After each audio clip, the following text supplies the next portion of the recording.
Et pour toute expérience, nous devons toujours commencer par ce que nous appelons le sujet. Le sujet de notre expérience, ça sera la concentration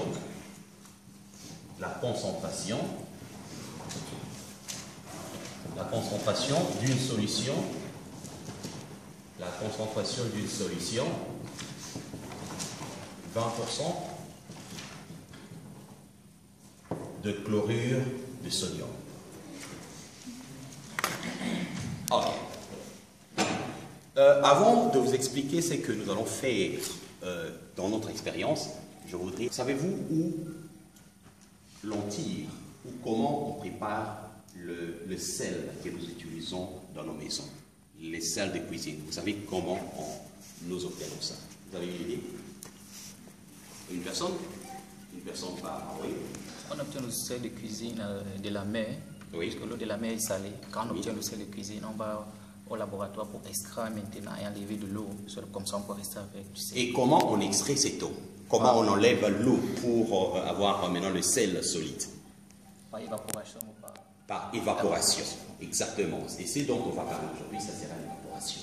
Et on va vous expliquer comment l'expérience sera faite au niveau de laboratoire. Mais avant ça, je vais vous briefer, je vais vous donner un résumé de ce qui va se passer au labo. Donc, comme pour le sel, on doit faire l'évaporation, nous allons, dans notre expérience aussi, concentrer une solution de chlorure de sodium. C'est-à-dire, nous allons commencer avec une solution de 20% de chlorure de sodium et on va la concentrer jusqu'à 30, 40, voire même 50%. OK? Donc, le but ou l'objectif de notre expérience, c'est de concentrer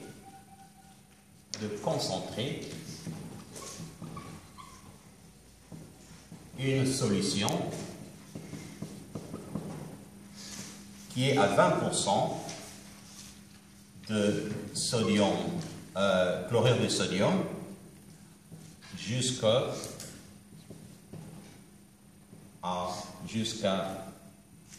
30-40% par évaporation.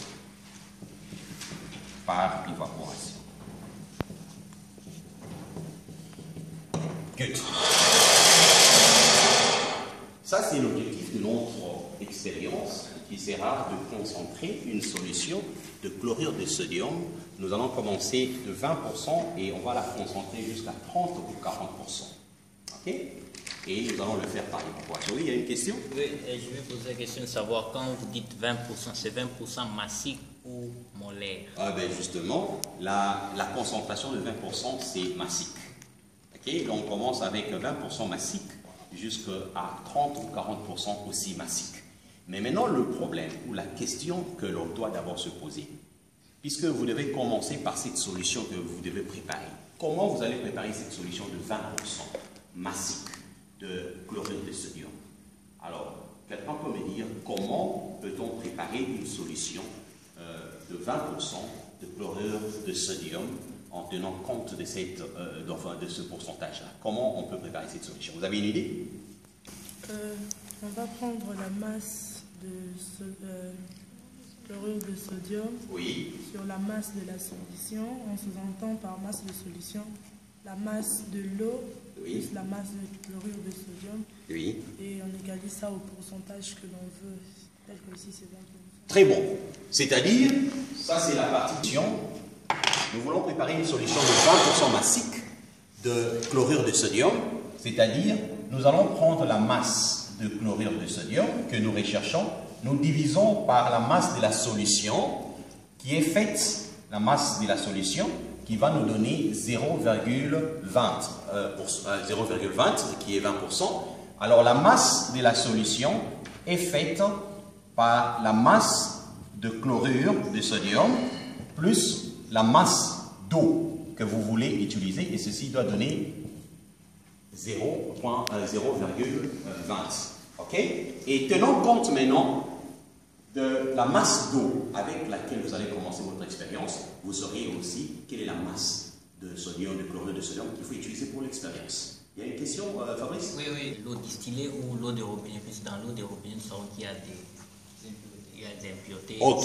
L'eau qu'on va utiliser au laboratoire, ce sera de l'eau distillée. Mais qu'à cela ne tienne, on peut utiliser même l'eau de robinet parce que les impuretés qui sont dans l'eau de robinet sont négligeables. Ok. D'où, si nous disons par exemple que nous devons commencer avec un volume de 1 litre d'eau, vous utilisez cette formule et vous aurez la masse qu'il faut utiliser pour l'expérience. Vous êtes avec moi? Good. Ainsi donc, si vous vous dites, ok, disons, quel est le volume d'eau que vous voulez commencer avec? 1 litre? 500 millilitres? 1 litre? 1 litre point 5. Ok. Si vous utilisez 1 litre point 5 d'eau, comme a suggéré Élisée, c'est-à-dire que là, on va utiliser 1,5 litre, nous allons déterminer maintenant la masse de chlorure de sodium qu'on doit utiliser pour cette expérience. Et vous devez vous rendre compte qu'en utilisant une densité de 1, c'est-à-dire vous devez, en convertissant le volume de 1,5 litre d'eau en grammes, ça sera 1,5 grammes. Et à partir de là, vous pouvez déterminer la masse d'eau, la masse de chlorure de sodium qu'il faut utiliser. Et là, vous pouvez utiliser la calculatrice. Est-ce que vous pouvez me dire combien sera en grammes la masse de chlorure de sodium que vous devez utiliser pour cette expérience? Quelqu'un peut me donner 3 kg. Vous êtes sûr? Vous faites très bien les calculs et vous aurez combien? La masse de chlorure de sodium, ça donne combien?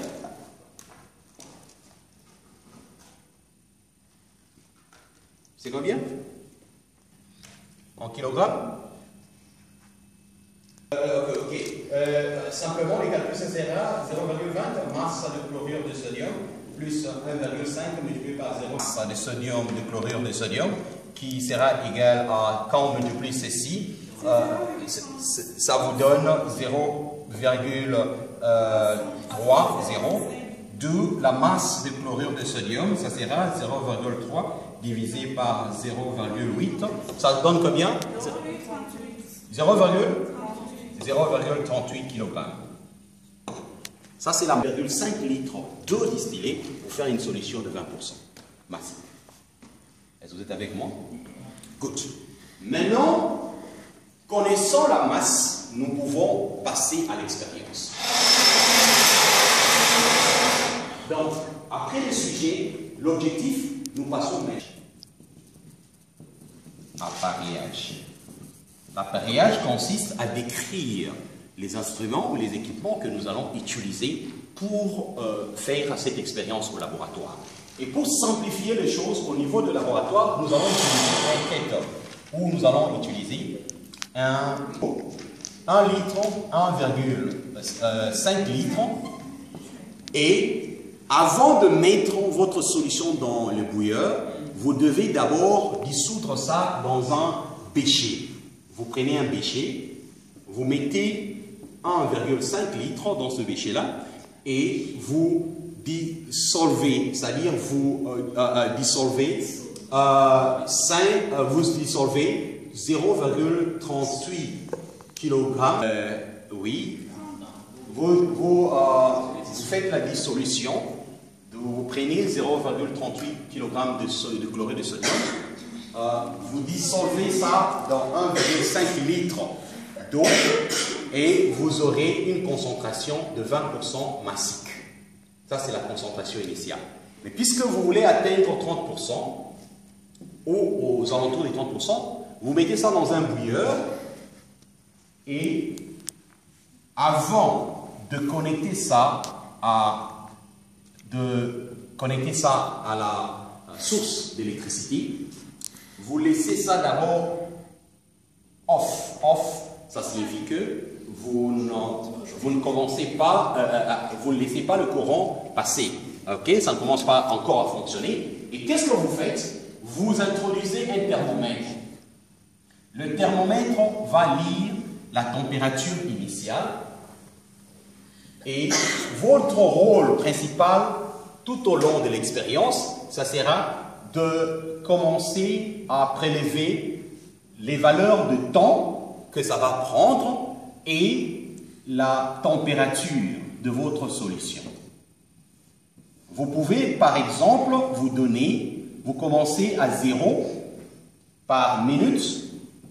Le temps, vous donnez ça en minutes, la température en degrés Celsius.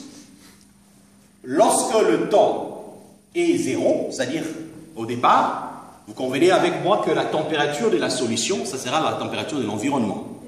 Ok? Ça peut être aux alentours de 25 degrés. Ok? Et vous laissez, vous commencez, vous mettez ça maintenant on, ça signifie que vous laissez le courant maintenant passer au travers de la solution et l'eau va commencer maintenant à chauffer.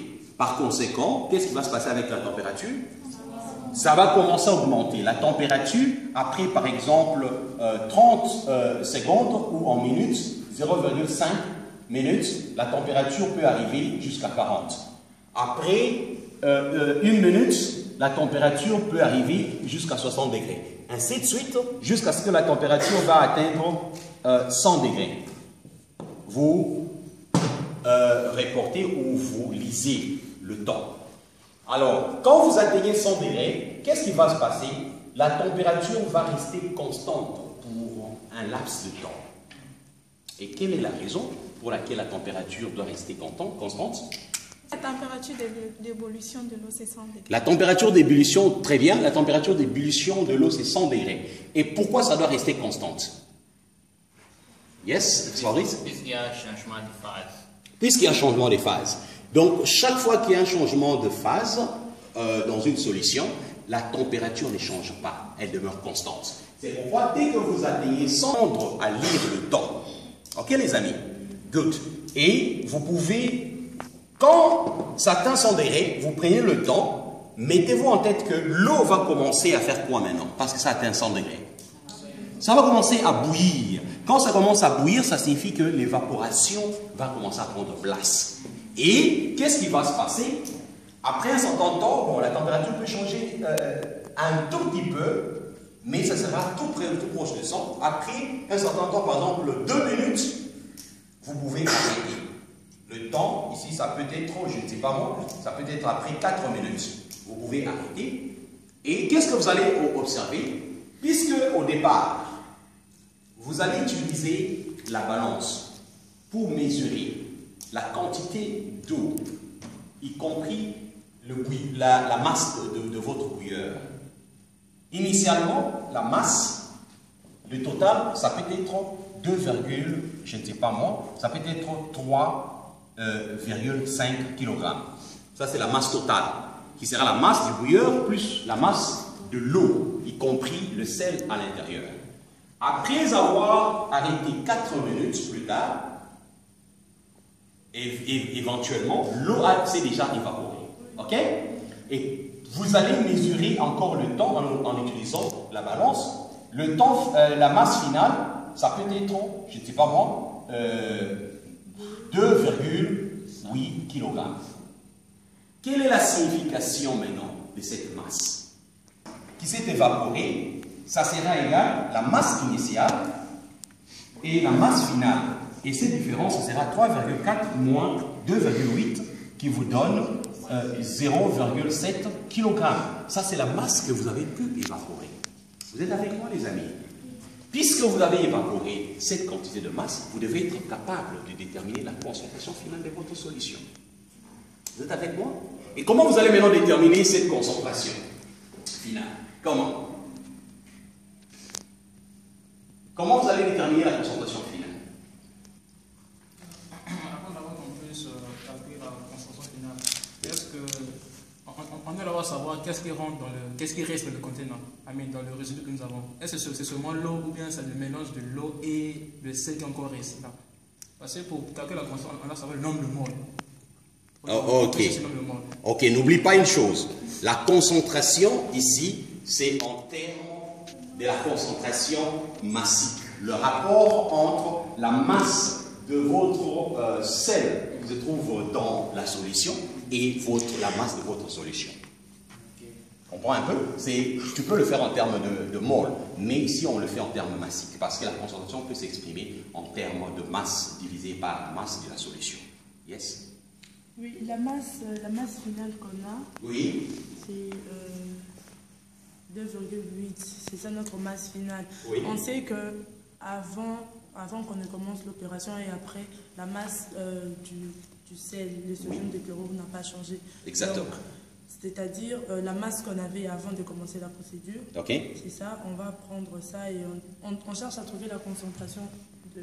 La concentration finale, bien sûr. La concentration finale de sodium de chlorure. Oui. Alors on va prendre cette masse-là qu'on avait initiale sur la masse de solution finale. Exactement. Ça signifie que la masse de votre chlorure de sodium, dont la masse ne change pas, en dépit de l'évaporation, cette masse-là ne change pas. Vous divisez par la masse totale de votre solution.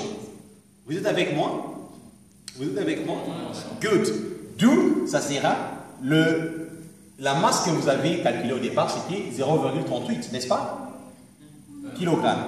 Vous divisez maintenant par la masse totale de la solution.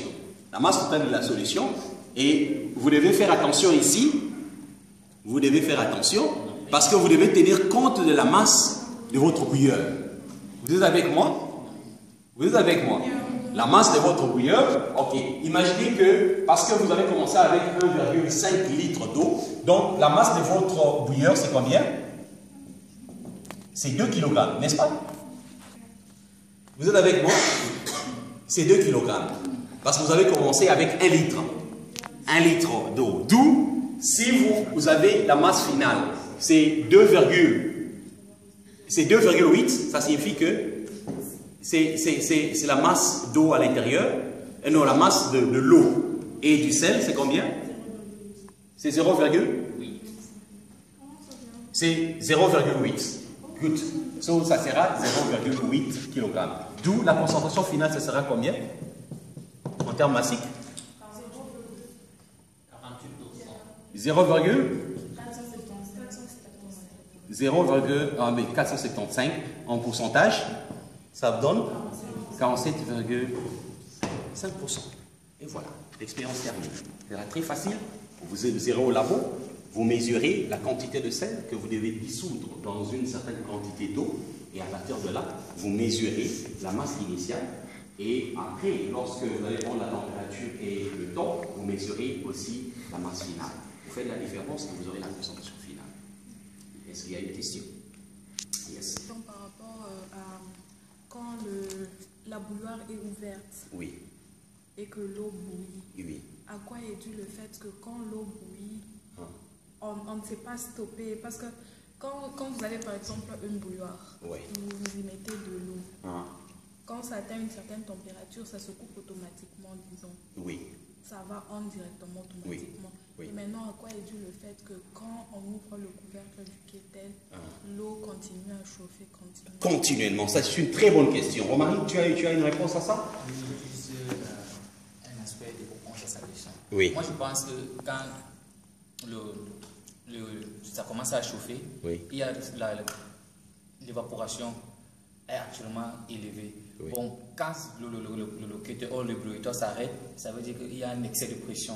La pression est élevée. Et quand la pression est élevée, donc cela s'arrête automatiquement. Mais si c'est là où tu trouvais, ça veut dire que continuellement, l'eau va continuer à s'évaporer. Tu as compris ce qu'il a dit? Un peu. Ok, parce que je peux lire dans tes yeux ou dans tes pensées. Mais non, je vais clarifier. Il a totalement raison, mais je veux maintenant donner plus de détails. Cela fonctionne comme le cas du fer à repasser. Vous connaissez le fer à repasser? Posez-vous la question. Pourquoi, à un moment, il y a la lumière, à un moment, ça coupe? Oui, un Gubi, tu peux me donner un éclaircissement? C'est parce que au moment que nous repassons... Tu peux donner de l'éclaircissement? L'éclaircissement, c'est que le fer à repasser est doté de ce qu'on appelle une bilame. Or, la bilame dont le fer à repasser a pour rôle de couper l'électricité ou de couper le chauffage au moment où ça atteint une certaine température à un certain réglage. Parce que nous avons des réglages, par exemple, en coton. Donc, il y a une certaine température que le fer ne peut pas dépasser. Ça ne peut pas chauffer au-delà de cela. Alors, le rôle de la bilame est de couper afin d'éviter que nous puissions user notre habit ou notre vêtement. Ok, c'est très bon. Merci beaucoup pour la réponse. Maintenant, je voudrais encore... je crois que vous l'avez fait, vous avez vu ça en physique. Je peux effacer ici.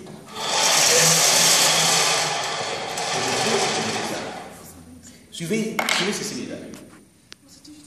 Le fer à repasser fonctionne sur base d'un principe de thermostat. Ça signifie quoi?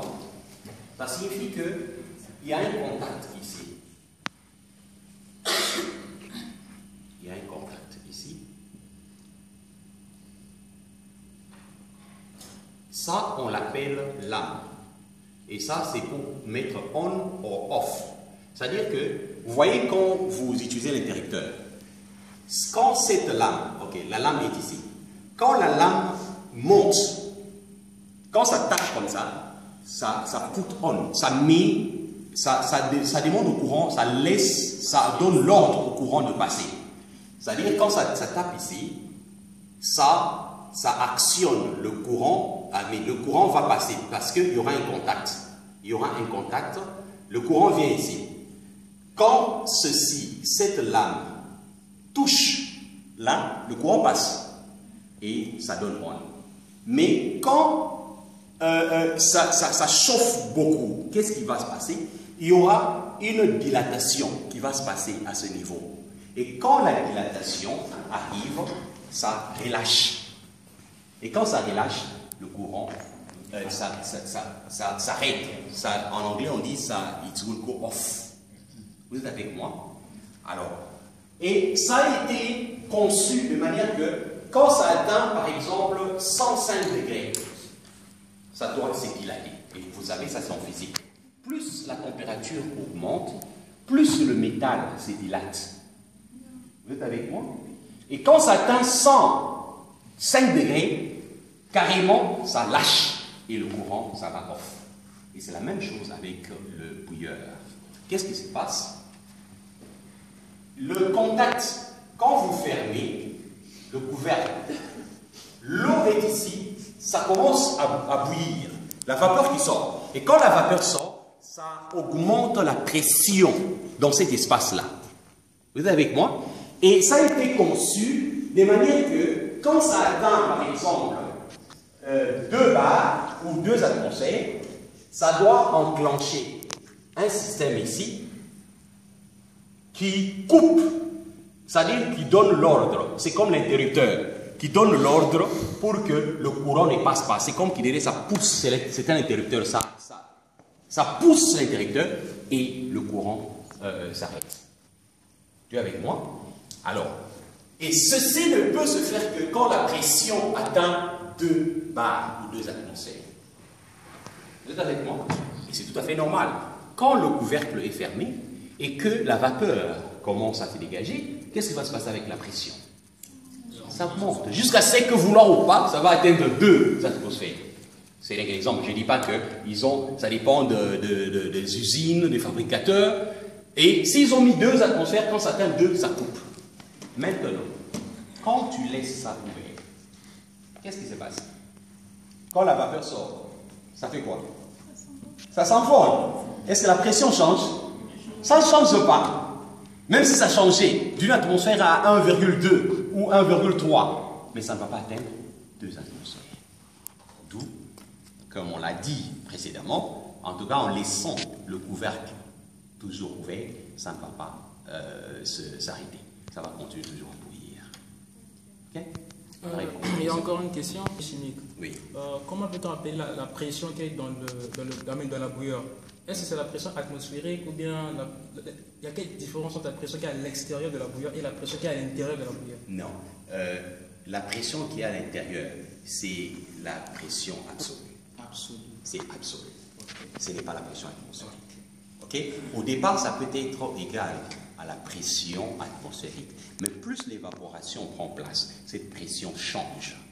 Alors, ok, maintenant disons que lorsque la bouilloire elle est ouverte, n'est-ce pas? Quand c'est ouvert, il y a la chaleur dans sa chauffe. Oui. Maintenant, lorsque la pression, il y aura l'échange entre la pression atmosphérique et la pression absolue. Parce que c'est ouvert. Oui. Ça veut dire que l'échange là, est-ce qu'on peut dire que c'est la même pression qui sort du bouilleur ou bien... Non. Au départ, puisque tu n'as pas trop de vapeur, la pression au-dessus, ça sera atmosphérique. Mais plus la vapeur commence à dégager, la pression va changer. Mais ça ne va pas changer aussi rapidement ou aussi de manière accentuée que si c'était fermé. Tu comprends un peu? Parce que si c'est ouvert, ça peut aller jusqu'à 1,2 ou 1,3 maximum. Mais ça ne peut pas atteindre 2 bars. Dans ce cas-là, si ça atteint 2 bars et que c'était fermé, ça devait couper. Donc ça signifie que la pression qui sera au-dessus, ça ne sera pas la pression exactement atmosphérique, parce que quand la vapeur augmente, cette pression-là n'est pas égale à la pression atmosphérique, mais ça sera légèrement supérieur à la pression atmosphérique. Ouais. Une autre question? C'est simple. Demain, nous allons passer au labo. Nous allons utiliser les équipements qu'on a décrits là-bas. Il y a d'autres qu'on va trouver au laboratoire et on va faire notre expérience sur l'évaporation. Si on pouvait encore ajouter une question concernant le topic qu'on appelle matière organique en génie chimique. Lorsqu'il y a un système qui est ouvert, genre la bouilloire elle est ouverte, et il y a, comment ça peut dire ça, on peut chauffer l'eau. Lorsqu'on chauffe l'eau, il y aura l'évaporation, non? Il y aura l'évaporation. Oui. Mais non, comment peut-on appeler ce genre de système? C'est un système qui est ouvert ou c'est un système qui est fermé en termes de génie chimique? Ok, en termes de génie chimique, je crois qu'on l'a expliqué déjà en classe. Un système est ouvert quand il y a un échange de matière entre le système et l'environnement. Quand il n'y a pas d'échange de matière, le système est fermé. Quoique le système peut être... bon, pour ne pas faire la tautologie, quoique si tu as un truc pour chauffer, un chauffage, si il n'y a pas un échange de matière entre le système qui est constitué de l'eau qui est à l'intérieur et l'environnement, ce système est considéré comme étant un système fermé. Quoique le couvercle peut être ouvert. Parce que quand la température est en deçà de 100 degrés, ça ne bout pas encore. Il n'y a pas encore de vapeur. Et ça signifie qu'il n'y a pas échange de matière. Et quand il n'y a pas échange de matière, on parle d'un système fermé. Et ce n'est que quand ça commence à bouillir qu'il y aura une vapeur qui va sortir. Ça signifie qu'il y a un échange de matière entre les systèmes qui est constitué de l'eau et l'environnement. Et en ce moment-là, on parle d'un système qui est ouvert. Ok. Y a-t-il d'autres questions? Oui. Concentration de plus ou moins 40 ou 30 000. On a eu 47. Ça veut dire quoi? Ça veut dire que c'est trop chauffé? Bien sûr, puisque dans votre concentration, vous pouvez arriver même au niveau de tout évaporer. Vous pouvez tout évaporer. Et quand vous évaporez tout, ça signifie que toute l'eau est partie. Et quand toute l'eau est partie, vous ne restez qu'avec des particules solides. C'est en ce moment-là, on ne parle plus. On parle de l'évaporation, bien sûr, mais quand vous avez tout évaporé, nous parlons plus de la cristallisation. Parce qu'en ce moment-là, vous aurez des cristaux. Et c'est ces cristaux-là qu'on appelle sel d'épuisé.